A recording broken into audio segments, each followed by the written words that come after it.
Demon Rush Chapter 10 continues with Soren's training. As we remember from Chapter 9, we wrapped up a little arc where Rush was taken to hell by Karner. There he was witness to Lucifer, he was witness to Michael being chained up in the bottom floor of hell, and what the grand plan is. But now we're going to go back to Soren, and you'll see this throughout the story quite a bit. It flip-flops between Soren and Rush. This is pretty much how I plan to develop the entire series, as their two opposing stories intertwine. Make sure you guys subscribe, hit that like button, and tell your friends to come check out these videos so we can build the Demon Rush community. Real quick before we jump into the chapter, Ultra Premium Demon Rush cards are in and they're available on the website. They're extremely limited quantity, under 100 of each. Some of them there's only like 10, so get them now while you can. Shop.demonrush.com. So here we see Soren laying on some grass, breathing heavy and sweating. He's got a new outfit on, and he has been training with Oz. As we remember in Chapter 6, Soren embarked in his journey to begin training as a holy knight. Oz took him to his quarters where there was various texts with spells and the history of the holy and evil war.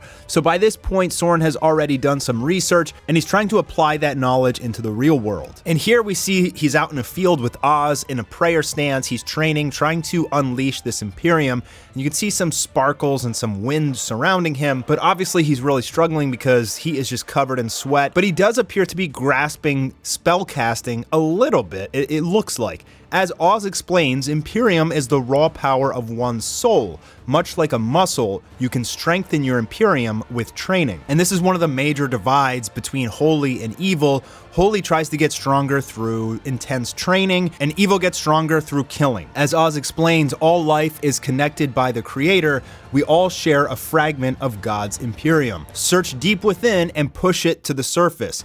And Soren is really struggling here, veins popping out of his head.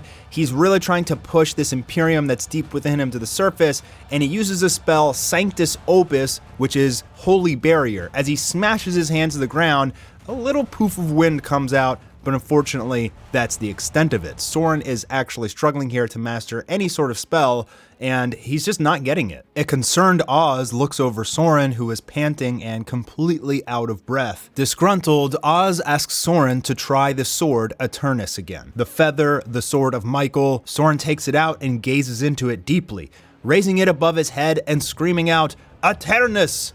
But nothing happens. You can even hear the crickets in this panel. Soren gazes in disbelief. All of this training, all of this work, it's doing nothing. As he says to Oz, it's useless, it doesn't work, I can't master a spell, and Michael's sword won't respond to me. He falls to his knees and concedes that he is a failure. Oz says that it's interesting, he should have more Imperium than he does, and he really shouldn't be struggling to use spells this badly. Soren asks what Oz means by this. And Oz takes the feather, Eternus, and looks into it himself. As he states, this is an angelic armament of the highest quality. It's remarkable, and it will have to be studied. As Oz explains, those who were near the epicenter where Michael fought the dragon must have been exposed to the raw Imperium flowing from the Hellgate. Additionally, Michael's wounds bathed the streets in the divine Imperium of an archangel. And so basically everyone who was around the epicenter of that battle of these two, an archangel and an artificial archangel clashing, it was releasing crazy amounts of Imperium, and any humans who were in the vicinity are going to be affected by it. People will start to begin changing and evolving, and the government has quickly confiscated Ground Zero. No doubt the leeches are harvesting the Imperium there to create weaponry. The government has seized the area, and they want all that power for themselves. They want it for research purposes, and they want to turn it into weapons. Soren says that he walks past that dome every day on the way to school. The army blocked it off, and everyone on TV says that the Doomsday Battle was a hoax, even though there's a giant reminder right there in the middle of the city. Kind of like how our government lies to our face even though we know the truth,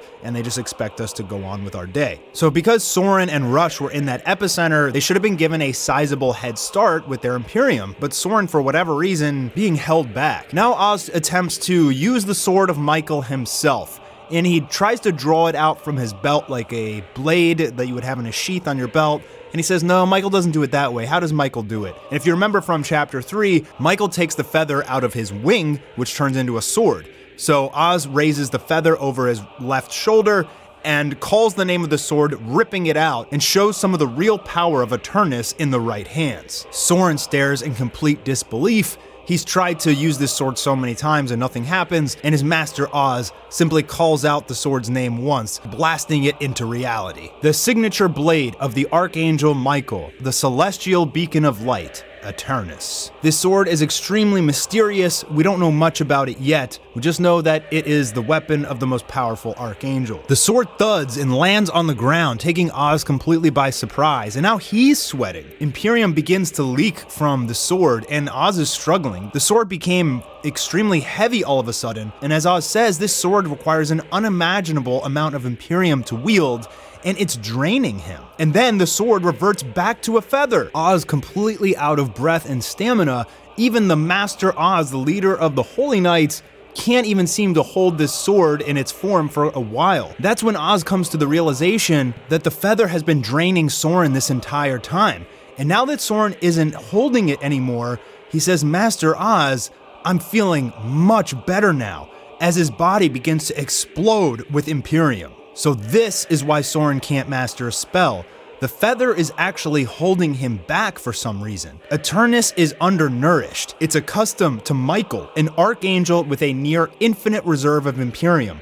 For this boy to even hold it, it's the highest tier of Imperium armament or angelic armament. It requires an unfathomable amount of Imperium to wield, and it's crazy that Soren was even able to hold it in the first place. You would think that him just like touching it would make him pass out from exhaustion. And now that the weighted clothes have been taken off, Soren is just unleashing all of his Imperium, but recklessly. It shouldn't just be flowing out of him. Oz is telling him to breathe deeply and wield all that Imperium back into himself. He doesn't know how to control his Imperium right now because the feather has been sucking him dry this whole time. Soren focuses up, claps his hands together, and begins for the first time to utilize Imperium. Oz sees that it's working, and now he tells Soren, "That's it, move all that Imperium to your right fist and strike the tree. When your fist connects, release it all." He's trying to get Soren to understand how to manipulate Imperium in his body, focus it into certain body parts, and release it at certain moments, which is a core element to mastering any spell. And as Soren charges all of that Imperium into his fist, he begins to have an internal monologue. "I've struggled to figure out what I want to do in my life, what my dreams and aspirations could be. I'm not particularly great at anything, unlike Rush, and I failed to protect Amelia, meaning my family could be next." At this pivotal moment, Soren fight the darkness until his last breath. He's not going to give up. He's going to protect his family. He's going to do whatever he can to save the world. Even though he's just a little ant at this point, he unleashes everything. His fist connects with the tree and it explodes. Soren has finally mastered Imperium. He's able to use it as long as he doesn't have the feather on him somewhere. This even takes Soren by surprise as the tree shatters and splinters into 100 pieces. But then Soren sees what's behind the tree, and he looks in amazement. As we get this collage of all of Soren's major moments in the series so far, the narrator explains that in that moment, Soren harnessed the depths of his inner strength, unleashing a torrent of emotion. Tormented by his helplessness, he released his dormant power as he vowed to destroy those that ravaged his existence. And with this double page spread, we see what Soren really did. His first time actually unleashing Imperium. Pretty dang good destructive power for an apprentice. There's something special about this kid, you can tell it right now. And a surprised Oz even says that's not bad. Pretty good. Soren jumps for joy. Not bad. Did you see that? I just blew up a whole forest with a punch. Oh my gosh. I mean, imagine being 18 years old and you just activate your superpowers. But Oz isn't laughing, and he says that Soren, take Eternus and promise me this. You will never release Eternus from your possession ever again, no matter what. So like, even if it means death? Soren doesn't understand. Without the feather, I'm able to use Imperium, like I could actually fight. But as Oz explains, the blade is taxing you heavily, but your Imperium has been strengthening to accommodate it. It's similar to weighted training, and you must learn to be comfortable with the feather on you at all times. Michael entrusted you with this weapon for a reason. He gives the feather back to Soren, And Soren acknowledges that the feather feels lighter now, so it doesn't appear to be maybe draining him as much. Oz tells him to keep practicing and strengthening his well of Imperium so that one day he can wield Eternus. But for now, since he can't use it, he needs to begin training with a sword and learning swordplay. So Oz says, let's go get you one. And that's it for Chapter 10. The training arc has begun. Soren has finally learned how to master Imperium, and we learned a few things about Eternus and the Feather, Oz, and the government. But where is Rush going? Karner sent him on a mission to find out about some rumor on something called the Grand Compendium. Subscribe to see the next chapter and find out.